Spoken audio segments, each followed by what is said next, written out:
हजरत साद ने कादिसिया के मैदान में मौजूद अपने जांबाज सरदार जरीर बिन अब्दुल्ला बजली और बनी असद के तुलैहा शेरों को ईरानी हाथियों को रोक पाने में नाकाम होता देख अरब के उस कबीले की तरफ देखा जिसके बारे में अल्लाह के नबी का फरमान है कि मेरी उम्मत में बनु तमीम के लोग दज्जाल के खिलाफ सबसे सख्त होंगे।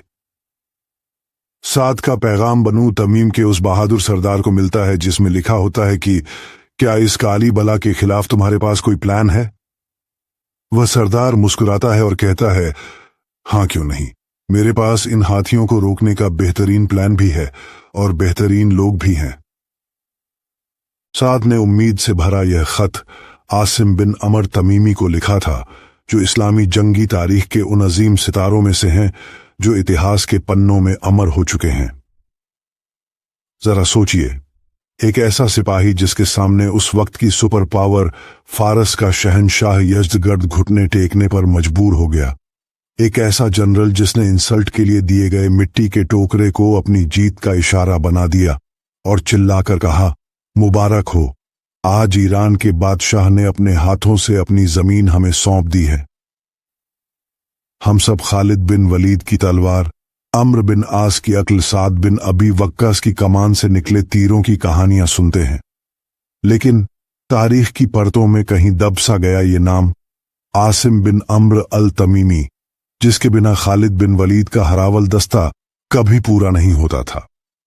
आज हम उस शेर की कहानी सुनाएंगे जिसने लहरों पर घोड़े दौड़ाए और हाथियों का गुरूर तोड़ा, जिसकी अक्ल ने रुस्तम का हौसला तोड़ दिया, जिसकी तकरीरों ने थके हुए सिपाहियों में जोश भर दिया। यह कहानी है उस नायक की जिसे आज दुनिया ने भुला दिया, लेकिन जिसके बिना इस्लाम की जीत की दास्तान अधूरी रहती है। आसिम बिन अम्र को समझने के लिए पहले उनके कबीले बनु तमीम को समझना होगा। यह कोई आम कबीला नहीं था, बल्कि अरब के सबसे कट्टर और सख्त लड़ाकों का घर था। खुद पैगंबर मोहम्मद ने इनके बारे में फरमाया था, मेरी उम्मत में ये लोग दज्जाल के खिलाफ सबसे ज्यादा सख्त साबित होंगे। आसिम की रगों में इसी कबीले का खून था। उनकी परवरिश तलवारों की छांव में हुई थी। वो काका बिन अम्र तमीमी के भाई थे। उनके भाई काका बिन अम्र के बारे में कहा जाता था कि उनकी एक दहाड़ 1000 सैनिकों पर भारी थी। आसिम न सिर्फ एक बहादुर सिपाही थे, बल्कि एक अजीम शायर भी थे। जंग के मैदान में उनकी शायरी सिपाहियों के खून में ऐसी गर्मी पैदा करती थी कि वे मौत से भी नहीं डरते थे। पैगंबर के दुनिया से पर्दा करने के बाद जब इर्तिदाद की आग भड़की, तो आसिम का सबसे बड़ा इम्तिहान उनके अपनों के बीच था। उनके कबीले की एक औरत सजाह ने पैगंबरी का दावा कर दिया। ये आसिम के लिए सख्त फैसले का वक्त था, लेकिन उन्होंने कबीले के ऊपर ईमान को चुना। वह खालिद बिन वलीद के साथ निकले। बुझाखा की जंग हो या यमामा का खूनी मैदान, आसिम हर जगह खालिद के दाहिने हाथ बनकर लड़े। यमामा की जंग में जहां मुसैलमा कज़्ज़ाब के 40,000 लड़ाके मौजूद थे, वहां काका और आसिम की कमान में बनु तमीम के दस्ते ने मौत के बाग की दीवारों को चीर दिया। खालिद बिन वलीद आसिम की फुर्ती और अक्लमंदी के इतने कायल थे कि उन्होंने इराक की हर बड़ी मुहिम में आसिम को अपने हरावल दस्ते का कमांडर बना दिया। ईरान के कादसिया का मैदान अरबों और ईरानियों की सबसे बड़ी टक्कर का गवाह बना। हजरत उमर ने सिपह सालार साद बिन अबी वकास से कहा था कि कादिसिया फारस का दरवाजा है, यह टूट गया तो पूरा फारस तुम्हारा होगा। ईरान के पास हाथी थे जो मुसलमानों के लिए किसी चलते फिरते टैंक से कम नहीं थे। ये हाथी मुसलमानों की कतारों को कुचल रहे थे और उनके घोड़े हाथियों से डरकर भाग रहे थे। उस नाजुक मोड़ पर साद बिन अबी वक्कास ने आसिम बिन अम्र को पुकारा। आसिम ने एक ऐसी चाल चली जो आज भी दुनिया को हैरान कर देती है। कादिसिया की जंग में अब्दुल्ला बिन जरीर बजली की लीडरशिप में बजलियों ने बिजली की तरह टूटकर ईरानी हाथियों को रोकने की कोशिश की। उनके घोड़ों ने हाथी नहीं देखे थे, इसलिए वे बिदक गए और इधर उधर भागने लगे। बजलियों के पास मौका था कि वो वापस आ जाते, लेकिन उन्होंने वापस आने के बजाय अपने घोड़ों से उतरकर पैदल जंग करना चुना। बजली जांबाज अपने घोड़ों से उतर आए। हाथियों के ऊपर से आने वाले तीर और भालों से बहुत से बजली जांबाज शहीद हो गए। फिर हजरत साद ने बनु असद को आवाज दी।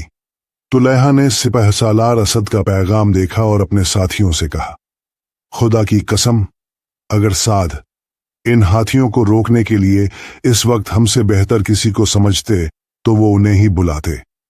तुलैहा की लीडरशिप में बनु असद ने हाथियों के तूफान को रोक दिया, लेकिन उसे वापस नहीं मोड़ पाए।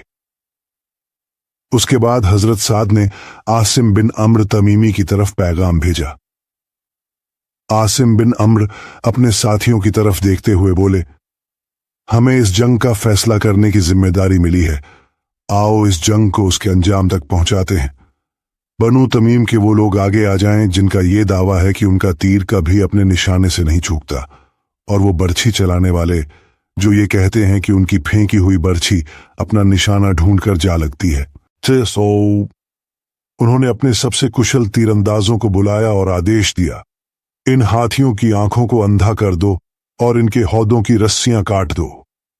आसिम खुद एक हाथी के सामने पहुंच गए और अपनी तलवार से उसके हौदे की रस्सियां काट दी।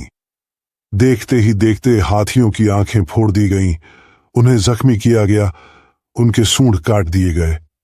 हाथियों ने पीछे पलटकर अपनी ही ईरानी फौज को रौंदना शुरू कर दिया। आसिम की इसी हिम्मत ने कादसिया की जंग का पासा पलट दिया और रुस्तम की विशाल सेना को धूल चटा दी, क्योंकि वह आसिम ही थे जिन्होंने मुसलमान फौज को हाथियों पर जीत हासिल करने की तरकीब भी दी और हौसला भी दिया। जंग के चौथे दिन आसिम के बड़े भाई काका बिन अम्र तमीमी ने ठीक वही तरीका अपनाया जो पहले दिन आसिम ने हाथियों को रोकने और वापस फेरने के लिए अपनाया था, और इस तरह आसिम बिन अम्र की हिम्मत ने कादसिया की जंग जीतने में बहुत अहम किरदार निभाया। कादसिया के बाद अगला टारगेट वहां से लगभग 35 मील दूर ईरानी कैपिटल मदाइन था, लेकिन रास्ते में उफनती हुई दजला नदी थी। ईरानियों ने सारे पुल खत्म कर दिए थे और उन्हें यकीन था कि मुसलमान नदी पार नहीं कर पाएंगे। इस तरह उन्हें दोबारा जंग के लिए तैयार होने का वक्त मिल जाएगा।